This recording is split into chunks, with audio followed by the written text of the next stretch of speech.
see if this game one goes awry. We're going to stick with the monkey for this one. I think both players, they're very good. I think the main thing is just don't get scared of the other's combos. Like, be comfortable. You're not going to die super early unless you're like at ledge or something. You should be fine. Yeah, and as this Diddy Kong here, you're definitely going to have to find some creative ways to be able to approach the matchup. Fiji is very textbook, and sometimes that can be to his detriment, but in a matchup like this, you want to play as textbook as possible, right? You don't want to introduce any sort of X factor into the situation. Absolutely, and I immediately noticed here Fiji going for the hydrant, a more vertical launch of the hydrant, just to cover all vertical spaces and like just a wall in front of them. But yeah, I think Small Battlefield here is doing a good job of just a lot of vertical play that'll be introduced here in this set. Yeah, that hydrant especially, it is the base roster version of Anvil, and it does a lot for allowing Pac-Man to be able to get that landing, and it's such a great resource for him to have. And you never run out of it, right? You never have like an iron resource that's attached to it. So it is a little bit better in that regard if we're comparing it to someone like Steve. And look at this right here. I mean, this has got to be absolutely terrifying. We have the banana in hand, we have the bell in hand, just 2 instant stun moves that are going to make things really difficult for Joj, but not letting up right now. Just opts for the neutral air to get him off stage, and the bell is actually going to come out in the forward smash. Joj hanging on for just a little too long.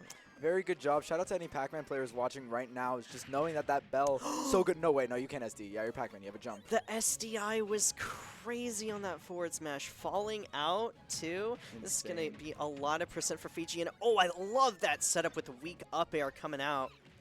What do you think Pac-Man does better with? Banana, Bell, or Galaga? You know, I'm looking at this banana, and he's trying to add it to his fruit bowl right here. We're looking like the Fruit of the Loom logo with our cornucopia. Absolutely. And just honestly, I think all the with stops. Bell, we just saw the Bell interaction with Hydrant, where the Bell's just active the whole time until it disappears, whereas Banana needs to be on the ground, or the opponent needs to be on the ground for it to work. Yeah. I've said it before, and I'll say it again. Konami really put 2 characters in this game and gave them both Electric Wind God Fist. Honestly, or not Konami, Bandai Namco. Honestly. It's crazy what these characters are able to do, and Fiji is doing such a great job of extending this lead and not playing too aggressively, and Joj trying to get something started. That dash attack is not going to be it, and I'm wondering right now what it's going to be for Game 3. Joj's not keeping it too far, but you know, Fiji has just been playing immaculately so far this game. Honestly, I noticed, in just that little aerial combat, Diddy has slower aerials, but they do reach farther, whereas Pac-Man just has similarly reaching aerials, but like just way more quick, way more, just quicker to end, quicker to start. And apart from like Diddy back air, honestly, it just seems that in the air, you just have Pac-Man absolutely winning, and command grab beats grab, or command grab loses to grab, as shown with the grab by Fiji versus the monkey flip. Yeah, both of these characters conventionally play that slow style of game plan, so either of these characters being behind in this matchup, regardless of what it says on paper, is going to be very tricky for anybody to come behind.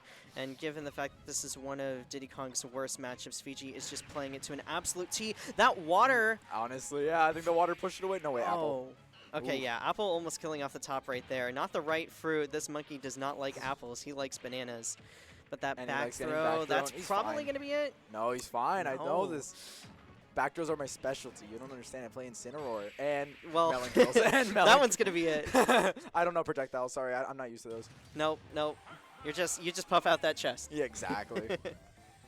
But no, I was noticing a lot of ledge both players at ledge were honestly reading each other's options, just slightly missing the timing. So I feel like this is just a battle of they're in each other's heads. They know how the other person plays, just who's better able to execute that. PS2, are we going to see the Ike come out, potentially killing Nair up air super early? I think so. Yeah, here it is. I called it. I knew this was going to happen. I'll give you that.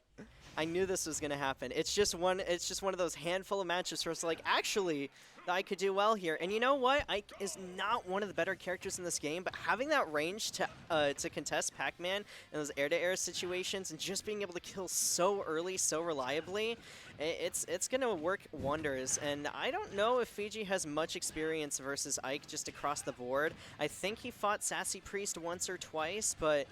You know, this is a different caliber of Ike entirely. Joj, one of the finest in all of North America to ever do it with this character. Okay, go off. We're going to see, honestly, very close combat from the Ike, and yet, honestly, Pac-Man aerials aren't really going to do anything. to Ike. Only send him a little bit away and then just reset. Just Ike with that big sword. And honestly, a lot of air movement as well. Did not realize how fast Ike was in the air. I apologize for that word. And yeah, no off stage play. Pac-Man able to just better box against close zones. But like you said before, just covering a lot of space with fair and nair. Yeah, it is the one thing about Ike that makes things difficult. Is he is the Ganondorf of sword fighters, the OG, because his frame data is not the best, and what that means is that you have to commit to every single move that you're going to throw out, because even a dash grab like that has so much end lag that you're just able to get the bell into the forward smash. And, you know, as much as Fiji has to adapt to Jojay's Ike coming out, Jojay also has to adapt his game plan with a new character coming out, and he is doing much better, in my opinion, than that first game, but things could easily fall apart very quickly if Jojay finds themselves off stage or without a jump. I think Ike just has all those slower, just a lot better burst kill options with dash attack and up B as an out of shield. But yeah, that Hydrant and that platform just really making it difficult to connect. And we noticed before where he got hit by the fruit and it broke the up B super armor. Just not able to get that kill that like got buffed, you know? Up B got buffed to kill earlier and it's just not working right now.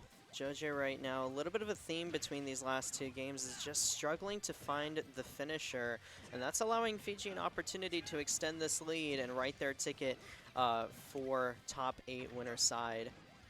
Jojay is just struggling so much to be able to get in here. I love that up B attempt, but Fiji's spacing has been really, really good to play around at whatever Jojay is trying to do. Yeah. Fiji is playing well, you are so correct. And are we going to see anything else? Is Galaga no water to push it to the side? And finally getting a kill there, Jojay. Honestly, I see the comeback as possible. I don't want to, you know, jinx anything. But, I don't know, you can't really edgeguard Pac-Man. You can't really go off stage, which is where Ike could probably get a sneaky fair and just kill super early. The things that you're definitely going to be looking for here is juggle situations. You want to put Pac-Man above you and with that Hydrant on the ground so you don't have that escape option to worry about. Here comes the Hydrant once again, and this is just what I was talking about, right? These up airs, that is the tool that you need in order to take it versus Pac-Man. And now you're at a present where you have a lot of conversions. Nair into up air, Nair into back air could both end up taking it, or even down tilt into back air. I love that pressure with the Hydrant, too. Ooh, Fiji finding the bell, and we do have to remember Jojay is on last stock here, but is playing really, really well, not getting nervous too much at all. And I love that quick draw to get back to ledge, the down air sour. That didn't take it. Wow, great DI, and honestly, yeah, Fiji only at 76. Ike is pretty heavy. Oh, I forgot about Eruption. Yeah, all that stalling that Pac-Man does and right below ledge isn't really important to Ike that much as long as they release it on time. Backdoor not going to kill. Sword fighters do not get kill throws. Oh, that's not going to do anything, but it's just extra damage for Fiji, which is what they need right now to be able to secure this. It's extra damage, and it gets his feet back on the ground so he can just start camping once again. And really, all you need is one good read from this Pac-Man coming out. Oh, the Hydrant! The Hydrant, the anime betrayal, and Jojay with a second chance at life. Oh, we're seeing momentum climb as that up air is going to come out in that two-piece conversion. Do we have a bucket of fries? No, but we're still alive. Oh my god, and made it back, and there it is. Ah, that's it. All right, now it was well played, though, by Fiji. And